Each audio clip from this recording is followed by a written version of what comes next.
Hello, my name is David Endine. We are in London at the moment, opposite the Embassy of Ecuador, where Julian Assange is currently staying.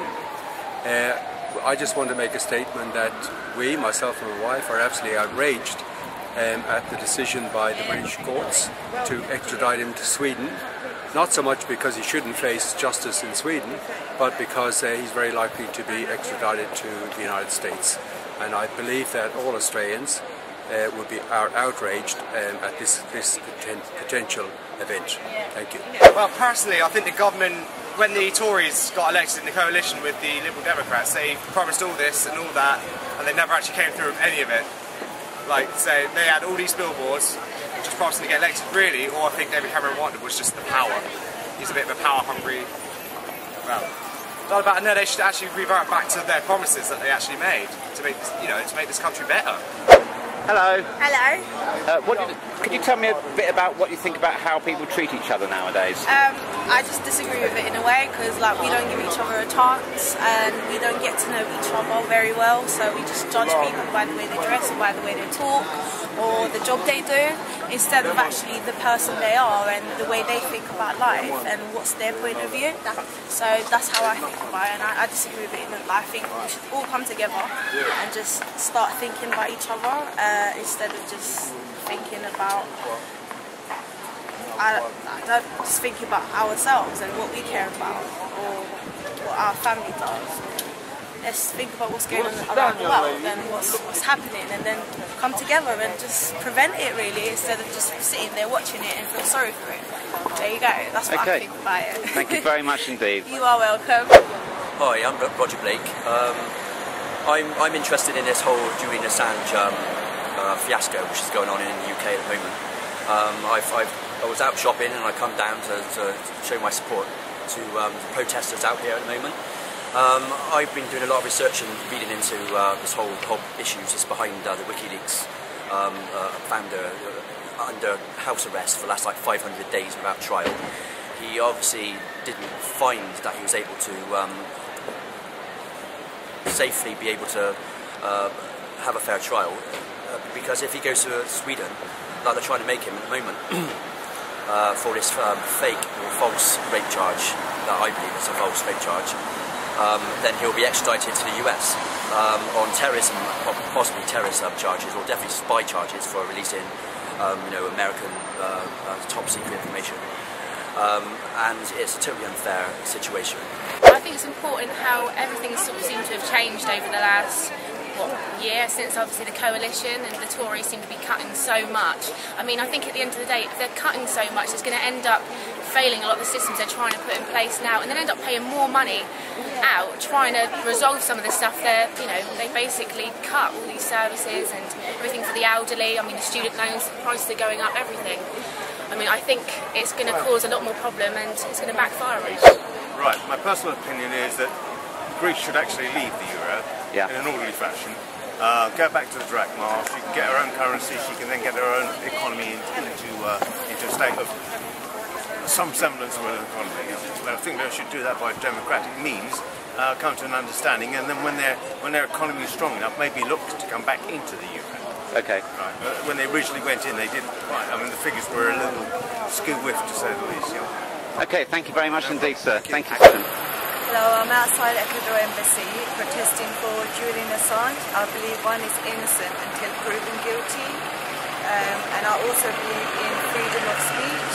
I think one should be allowed to express themselves, and I also think that he deserves a fair trial. Obviously it's politically motivated, the way things are going. I can't see that he would get a fair trial, which is disappointing. I mean, we need true journalists. I feel that people don't do enough to work together as more of a unit, more as a country. As I feel that everyone's out for themselves rather than to help each other. I think that we should all look out for one another. If everyone's truly equal, then we should treat everyone as equals. Sort of nobody should be better off than any other person.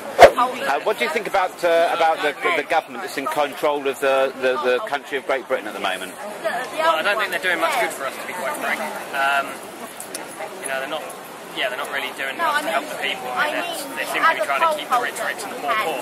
Okay. You know, so many cuts. University, making it harder for people to go to uni.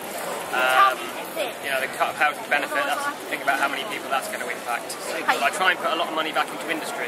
Try and get one of the hardest things. I mean, I'm very lucky to have a job, but a lot of people my age don't. I mean, I was unemployed for 8 months, you know, just because there's hardly any jobs out there for young people. So definitely do that, and maybe try and put more money back into education as well. You know, make it easier for people to go to college after a certain age, or to go to university, so that, you know, they have more opportunities. We've got this problem with Bradley Manning, who's being held in a prison in the United States for allegedly leaking material from the US military to WikiLeaks.